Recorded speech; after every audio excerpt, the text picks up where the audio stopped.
오늘 하나님 말씀은 역대하 12장 1절에서 12절까지의 말씀입니다. 구약성경 671쪽에 있습니다.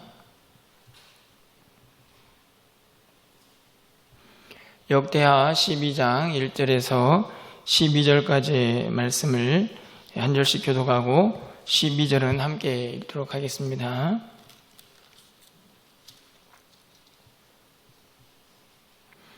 르호보암의 나라가 견고하고 세력이 강해짐에 그가 여호와의 율법을 버리니 온 이스라엘이 본받은지라. 그들이 여호와께 범죄하였으므로 르호보암 왕 제5년에 애굽 왕 시삭이 예루살렘을 치려 올라오니 그에게 병거가 1200대요 마병이 6만 명이며 애굽에서 그와 함께 온 백성 곧 리비아와 숫과 구스 사람이 헤아릴 수 없이 많더라. 시삭이 유다의 견고한 성읍들을 빼앗고 예루살렘에 이르니 그때 유다 방백들의 시삭의 일로 예루살렘에 모였는지라. 선지자 스마야가 르호보암과 방백들에게 나와 이르되 여호와께서 이같이 말씀하시기를 너희가 나를 버렸으므로 나도 너희를 버려 시삭의 손에 넘겼노라 하셨다 한지라. 이에 이스라엘 방백들과 왕이 스스로 겸비하여 이르되 여호와는 의로우시다 하매 여호와께서 그들이 스스로 겸비함을 보신지라. 여호와의 말씀이 스마야에게 임하여 이르시되 그들이 스스로 겸비하였으니 내가 멸하지 아니하고 저희를 조금 구원하여 나의 노를 시삭의 손을 통하여 예루살렘에 쏟지 아니하니라. 그러나 그들이 시삭의 종이 되어 나를 섬기는 것과 세상 나라들을 섬기는 것이 어떠한지 알게 되리라 하셨더라. 애굽 왕 시삭이 올라와서 예루살렘을 치고 여호와의 전 보물과 왕궁의 보물을 모두 빼앗고 솔로몬이 만든 금 방패도 빼앗은지라. 르호보암 왕이 그 대신에 노수로 방패를 만들어 공문을 지키는 경호 책임자들의 손에 맡기매 왕이 여호와의 전에 들어갈 때마다 경호하는 자가 그 방패를 들고 갔다가 경호실로 도로 가져갔더라. 르호보암이 스스로 겸비하였고 유다의 선한 일도 있으므로 여호와께서 노를 돌이키사 다 멸하지 아니하셨더라. 아멘. 지난 주일에 제가 이 좋은 계절 하나님 앞에서 우리가 하나님을 어떻게 사랑하면 좋을까 그런 결단과 다짐을 함께 여러분하고 나누면서 고면의 말씀을 드렸던 기억이 있습니다. 하나님을 좀 더 진실되게 전심으로 사랑하는 우리의 마음을 갖기를 소망하고 있는데요. 그 마음의 연속으로 오늘 새벽에는 우리 앞서가시는 그 하나님을 우리가 어떻게 믿음으로 또 전심으로 섬기며 따라갈 것인가 하는 것에 대한 말씀을 함께 나눴습니다. 오늘 본문도 그 말씀의 연장선이라고 말씀을 드릴 수가 있습니다. 어떻게 하면 하나님을 좀 더 진심으로 우리의 마음을 다해서 섬길 수 있을까에 대한 고민을 계속 해보는 시간을 가지려고 하는데요. 그 가운데에서 오늘 르호보암의 이야기를 함께 말씀을 통해서 읽었습니다. 우리가 잘 알고 있다시피 르호보암은 이스라엘 남유다의 네 번째 왕이죠. 네 번째라고 말하기는 좀 어색한 부분이 있는 것은 사울, 다윗, 솔로몬으로 이어지는 단일왕국 시대가 이 르호보암 시대에 끝이 나고 이스라엘은 남과 북으로 갈라지기 때문입니다. 어찌 보면 분열왕국의 첫 번째 왕이라고 말해도 그렇게 크게 틀린 말은 아닐 거라는 생각이 드는데요. 그의 치적을 다 살필 수는 없지만 오늘 본문에 보면 그가 통치하던 시기 5년쯤 되었을 때 큰 위기가 닥쳐오는 것을 볼 수 있습니다. 9절 말씀이죠. 애굽 왕 시삭이 올라와서 예루살렘을 치고 여호와의 전 보물과 왕궁의 보물을 모두 빼앗고 솔로몬이 만든 금 방패도 빼앗은지라 이렇게 기록을 하고 있습니다. 5년쯤 되었을 때에 애굽의 시삭이 예루살렘을 쳐들어왔습니다. 엄청난 군대를 데리고 왔죠. 3절 보시면 병거 1200대, 마병이 6만 명, 그리고 온갖 용병들을 다 동원해서 엄청난 군사를 거느리고 이 남유다로 쳐들어오게 됩니다. 그곳에 와서 유다 여러 성읍들을 무너뜨리고 예루살렘에 와가지고 여호와의 전에 있는 보물, 또 왕궁에 있는 보물을 빼앗아갔다, 이렇게 기록을 합니다. 이 구절에서 이중적인 의미를 좀 가지고 있는 단어가 있다고 생각이 드는데요, 그 단어가 하반절에 있는 금방패입니다. 금방패를 빼앗겠다, 솔로몬이 만든 금방패를 빼앗겠다, 이렇게 기록을 합니다. 어찌 보면 솔로몬 시대까지 다윗과 솔로몬에 이어지는 이스라엘의 황금기라고 할 수 있는 그 시간이 끝이 났다라는 이중적인 의미를 이 금방패가 빼앗겠다라는 말로 표현하고 있지 않나 생각이 듭니다. 이 르호보암 시대에 이르러서 이스라엘의 그 역량이 완전히 기울어지는 모습을 볼 수가 있는데요, 금방패는 빼앗기고 오늘 본문에 보면 놋방패를 대신해서 사용하는 것을 볼 수가 있습니다. 그만큼 이 하나님 앞에서 이 르호보암이 뭔가 잘못된 믿음 생활을 하고 있었다라는 사실을 우리가 추측할 수가 있게 되는데요, 오늘 이 여러 가지 말씀을 통해서 하나님께서 이 르호보암과 이 백성들에게 이 전반적인 사건을 통해서 깨닫기를 원하는 한 구절이 있습니다. 8절 말씀인데요, 우리 8절 말씀은 함께 좀 읽어보도록 하겠습니다. 우리 8절입니다. 그러나 그들이 시삭의 종이 되어 나를 섬기는 것과 세상 나라들을 섬기는 것이 어떠한지 알게 되리라 하셨더라. 하나님께서 르호보암, 또 그 백성들, 또 애굽 왕 이 시삭의 침공, 이 모든 것들을 다 정리해서 이 사건을 통해 이스라엘 백성들이 깨닫기를 원하는 것이 있습니다. 이걸 가르쳐주고 싶은 거죠. 그건 뭐냐면 애굽 왕 시삭을 섬기는 것과 이스라엘의 왕이신 하나님을 섬기는 것, 그 둘 사이에 어떤 차이가 있는지를 깨닫게 하겠다, 이렇게 말씀을 하십니다.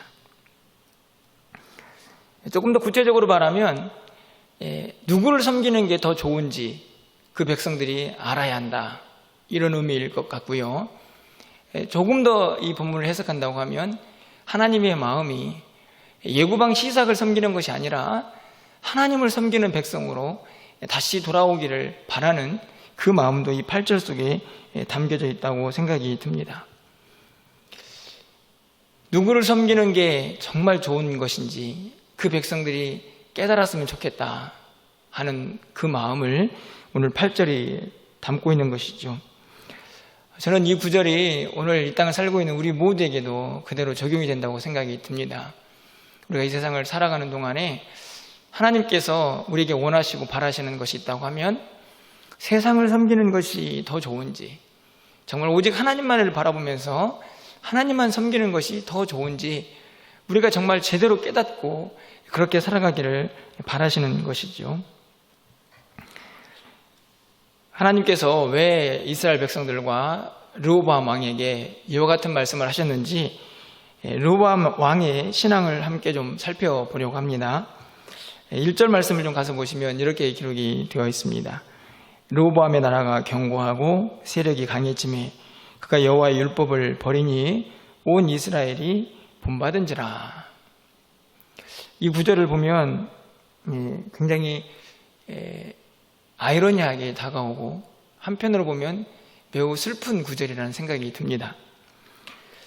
이 상반절을 보시면 르호보암의 나라가 견고하고 세력이 강해졌습니다. 그렇죠. 나라가 튼튼해졌다는 말씀입니다. 왕이 된 이후에 나라가 더 견고해지고 그 힘도 강해졌습니다. 그런데 바로 이어지는 말씀을 보십시오. 그가 여호와의 율법을 버렸다.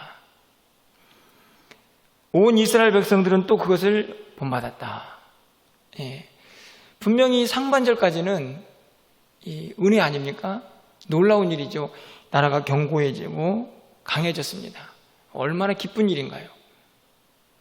그런데 그 다음에 바로 이어지는 말씀을 보면 그가 여호와의 율법을 버리고 떠났다는 말씀이죠.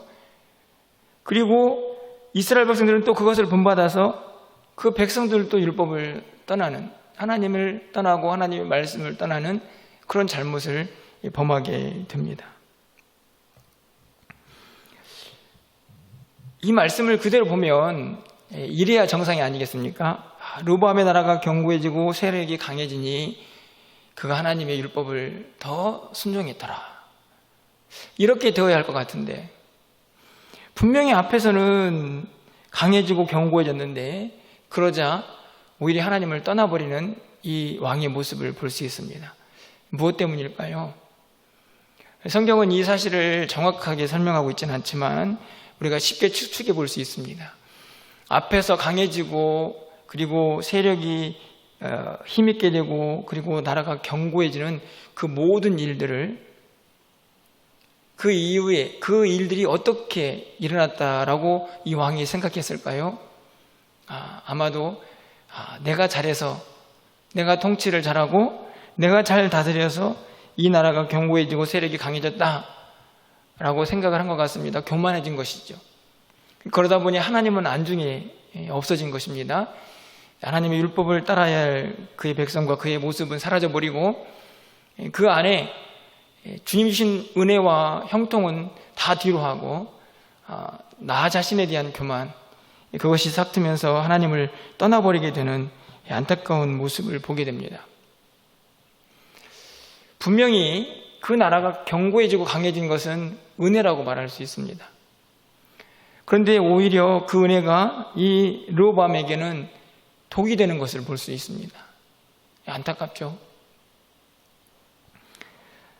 여러분, 우리는 어떻습니까? 하나님 주신 은혜로 형통도 하고 평안도 하고 건강도 하고 물론 여러 가지 어려움이 있지만 그럼에도 불구하고 또 이렇게 하루하루를 살아갈 수 있는 은혜를 하나님으로부터 우리가 얻고 있는데요. 그 은혜를 정말 은혜로 알고 감사하며 살고 있는지, 아니면 오늘 르호보암처럼 하나님 주신 은혜가 혹시 우리에게 독이 되어서 그 형통이 우리를 하나님부터 떠나게 하거나 또 그 형통이 우리가 하나님의 말씀으로부터 벗어나게 하는 그런 뭔가 앞뒤가 맞지 않는 그런 신앙생활로 우리를 이끌어가고 있는 것은 아닌가 하는 두려움이 오늘 말씀 속에서 깨달아지게 됩니다. 르호보암의 모습을 좀 계속 살펴보면요, 이 왕의 모습을 보면 어찌된 일인지 뭔가 불완전하고 조금 더 쉽게 말하면 반쪽짜리 믿음이다라는 생각이 드는 그런 표현들이 등장을 합니다. 6절 말씀을 좀 가서 보시면요, 시삭이 쳐들어왔을 때에 선지자를 통해 하나님께서 그를 책망하시자 그들이 이렇게 반응하죠. 이 이스라엘 백성들과 왕이 스스로 겸비하여 이르되 여호와는 의로우시다. 하나님께서 심판하시고 그들을 떠났다는 말씀을 듣고 그들이 스스로 겸비했다. 그리고 하나님은 의로우시다. 이 의로우시다는 말은 공의 하나님, 그 심판에 대해서 그들이 인정을 하고 있는 모습을 기록하고 있는데요. 그렇게 완전히 스스로 겸비해서 회개를 했는가? 그렇게 생각이 들지 않는 그런 구절이 등장을 합니다. 7절 말씀 좀 가서 보실까요? 여호와께서 그들이 스스로 겸비함을 보신지라 여호와의 말씀이 스마야에게 임하여 이르시되 그들이 스스로 겸비하였으니 내가 멸하지 아니하고 저희를 조금 구원하여 나의 노를 시삭의 손을 통하여 예루살렘에 쏟지 아니하리라. 여기에서 우리의 시선을 끄는 그런 표현이 하나 있습니다. 하반절에 가보시면 저희를 조금 구원하고 조금 구원했다. 아니, 구원을 하시려면 완전히 구원을 하시지 조금 구원했다라는 말은 무슨 말일까요? 시삭이 쳐들어왔습니다. 예루살렘을 다 멸망시키진 않고 조금 구원하겠다, 이렇게 말씀을 하시는 겁니다. 아니, 그렇게 넉넉하시고 힘이 있으신 하나님이 구원을 하시려면 아예 시삭을 다 물리치시고 그들을 애굽으로 돌려보내셔야지 왜 조금 구원하시나 라는 생각이 들지 않습니까? 그 이유가 무엇일까요? 그들이 스스로 겸비했는데 그들의 회개가 혹시 불완전한 것은 아니었을까요? 여러분 12절 말씀을 좀 가서 보시면요, 르호보암이 스스로 겸비하였고 또 스스로 겸비했다고 얘기합니다. 유다의 선한 일도 있으므로 여호와께서 노를 돌이키사 다 멸하지 아니하셨더라. 이게 스스로 겸비했다는 말이 하나님께서 진노를 멈추고 그들을 다 멸절시키지 않는 이유가 된다는 것을 분명히 밝히고 있지만, 왜 하나님은 그들을 조금 구원하시고, 이 12절 말씀을 보면 유다의 선한 일도 있었다. 이 말은 무슨 말입니까? 유다의 선한 일만 있는 게 아니고 악도 있고 가끔은 선한 일도 있고, 뭐 이런 표현이죠. 물론 이 표현은 결과론적으로 해석을 해서 하나님께서 다 멸하지 않으셔서 유다에 좋은 일도 있었다, 뭐 이렇게 해석하는 학자들도 있습니다. 어떻게 해석하든지 간에 이 구절을 보면 여전히 이스라엘 백성들은 온전히 선하지 못하고 부분적으로 선하다. 그래서 하나님도 그들을 구원하실 때에 조금 구원하신다, 이런 표현을 쓰고 있는 것은 아닐까요? 르호보암과 이스라엘 백성들이 스스로 겸비했지만 그들의 하나님을 향한 마음은 여전히 전심이 아니었다 하는 생각을 갖게 하는 구절들입니다. 좀 더 확실한 예가 있는데요, 이 르호보암은 41세의 왕이 되어서 17년 동안 남유다를 통치하게 됩니다. 그 기간 동안 이 르호보암은 하나님을 어떻게 섬겼을까? 역대하 11장 17절로 잠깐 좀 넘어가 보시면 이렇게 기록이 되어 있습니다. 그러므로 3년 동안 유다 나라를 도와 솔로몬의 아들 르호보암을 강성하게 하였으니 이는 무리가 3년 동안을 다윗과 솔로몬의 길로 행하였음이더라. 3년 동안 그들을 돕는 협력자들이 있었다는 사실을 말씀을 하는데요. 그러면 3년 그 뒤는 어떻습니까? 그들을 도왔던 협력자들이 있었던 이유는 3년 동안 이 르호보암과 이 백성들이 다윗과 솔로몬의 길을 따라갔기 때문이죠. 다시 말하면 하나님 율법을 이때까지만 해도 버리지 않고 그렇게 하나님을 따라갔던 그들의 모습을 볼 수 있습니다. 그런데 그들이 점점 어떻게 변한 것입니까? 아까도 말씀을 드렸지만 그들의 강함이 마치 자신들의 힘과 능력으로 된 것처럼 착각하고, 그래서 하나님의 율법을 떠나서 버리고, 그리고 그들이 회개를 했지만 여전히 하나님 앞에서 온전히 다 돌아오지 못하는 모습을 보게 됩니다. 그래서 이 르호보암의 행적의 마지막 총평은 이렇게 결론이 나죠. 12장 14절 말씀입니다. 우리 이 구절은 좀 함께 읽어보도록 하겠습니다. 르호보암이 악을 행하였으니 이는 그가 여호와를 구하는 마음을 굳게 하지 아니함이었더라. 이 말씀을 보면요, 굳게 하지 않았다. 그러니까 하나님을 구하는 마음, 하나님을 섬기는 그 마음이 한결같지 않았다는 말입니다. 견고하지 않았다는 말이죠. 그러니까 어떤 때는 하나님을 섬기고 회개도 하지만 여전히 그 섬김은, 여전히 그 하나님을 구하는 그 마음은 온전하지 못했다는 사실을 본문이 우리에게 가르쳐 주죠. 굳건하지 못했다. 그래서 조금만 상황이 바뀌면 흔들리고, 조금만 좀 형통해지면 오히려 교만해지고, 그런 왕의 모습을 이 12장 14절이 아주 잘 정리합니다. 여호와를 구하는 마음을 굳게 하지 못했다. 그 마음을 견고하게 붙잡고 있지 못하니까 하나님을 전심으로 섬길 수가 없는 것입니다.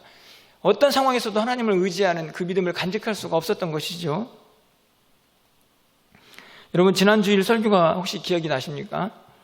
호세아서에서 북이스라엘 백성들의 하나님을 향한 사랑을 이렇게 표현하지 않습니까? 호세아서 6장 4절 말씀이죠. 에브라임아, 내가 내게 어떻게 하랴? 유다야, 내가 내게 어떻게 하랴? 너희의 인애가 아침 구름이나 쉬 없어지는 이슬 같도다. 너희의 인애가, 너희가 나를 사랑하는 그 사랑이 아침 구름 그리고 쉬 없어지는 이슬 같다. 무슨 말입니까? 제가 뭐라고 번역을 이 구절을 해석했던가요? 변덕이죠. 금방 사라져.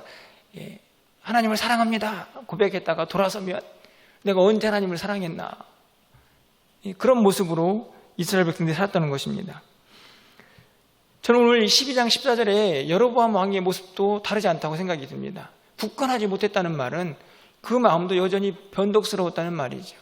상황에 따라서 얼마든지 하나님을 구하는 그 모습이 변해버릴 수 있는 그의 신앙의 모습을 성경이 지적하고 있는 것입니다. 여로보암의 모습을 돌아봅니다. 형통이 오히려 독이 되어서 하나님을 떠나버리고, 그 하나님을 섬김에 있어서 그의 믿음이 견고하지 못하고 하나님을 전심으로 섬기지 못해서 상황에 따라서 변하고 결국에는 그 마음이 굳건하지 못했다라고 하는 책망을 받게 되는 모습을 살펴볼 수가 있습니다. 하나님께서는 이 모든 말씀을 통해서 무엇을 알기를 원하신다고 말씀을 드렸습니까? 다시 8절로 가볼까요? 그러나 그들이 시삭의 종이 되어 나를 섬기는 것과 세상 나라들을 섬기는 것이 어떠한지 알게 되리라. 이 말씀을 다시 한번 돌아보게 됩니다. 우리의 모습에 적용을 해보게 됩니다. 세상을 섬기는 것, 하나님을 온전히 섬기는 것, 그 둘 중에 내가 지금 어떤 모습인지, 그리고 또 우리는 어떤 것이 더 선하고 좋은 것인지, 어떤 것이 하나님이 원하시는 것인지 반드시 깨달아 알아야 한다는 말씀이죠. 누구의 종으로 살고 있습니까? 시삭의 종이 되어서 세상을 섬기고 있는지, 아니면 하나님만 전심으로 섬기면서 하나님을 섬기는 것이 정말 우리의 큰 복입니다 라고 말할 수 있는 그런 신앙생활을 하고 있는지 오늘 우리에게 묻고 있는 것이죠. 우리가 잘 알고 있는 누가복음 16장 13절 말씀입니다.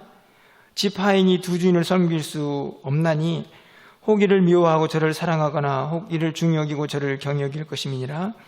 너희는 하나님과 재물을 겸하여 섬길 수 없느니라. 여기서 겸한다는 말이 우리에게 큰 도전이 되지 않습니까?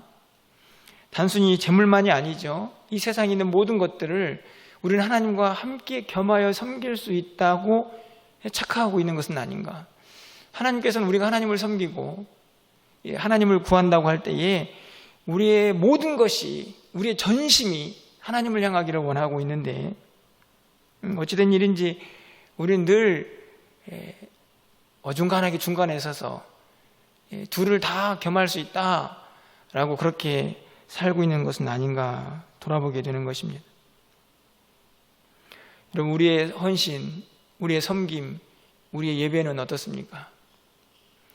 내 생각, 내 고집, 내 시간, 내가 해야 할 일들 다 하면서 저는 하나님을 사랑합니다, 하나님을 섬깁니다, 그런 헌신으로 하나님 앞에 나아가고 있지는 않습니까? 내 시간, 내 생각, 내 욕심 다 챙겨놓고 그 남은 무엇인가로 하나님을 섬기겠다고 그렇게 하나님 앞에 나아가고 있는 것은 아닌지요? 오늘 르호보암의 모습이 아닙니까? 이 르호보암도 혹시 세상과 하나님을 겸하여 섬길 수 있다고 착각한 것은 아닐까요? 여러분, 오늘 우리의 믿음은 어떻습니까?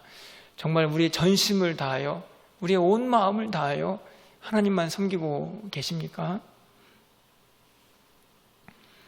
오늘 우리의 믿음이 혹시 반쪽짜리는 아닌지 다시 한번 돌아보게 됩니다. 오늘 새벽에 이렇게 말씀을 드렸죠. 출애굽기 23장 25절 말씀에 내 하나님 여호와를 섬기라. 그리하면 여호와가 너희의 양식과 물에 복을 내리고 너희 중에 병을 제하리니. 하나님을 섬겨라. 이 섬김은요, 반쪽짜리 섬김이 아닙니다. 그렇죠? 온전한 섬김입니다.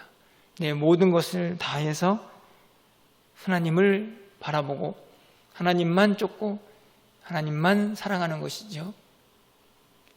그 사람들에게 하나님께서 복을 약속하고 계시는 것입니다.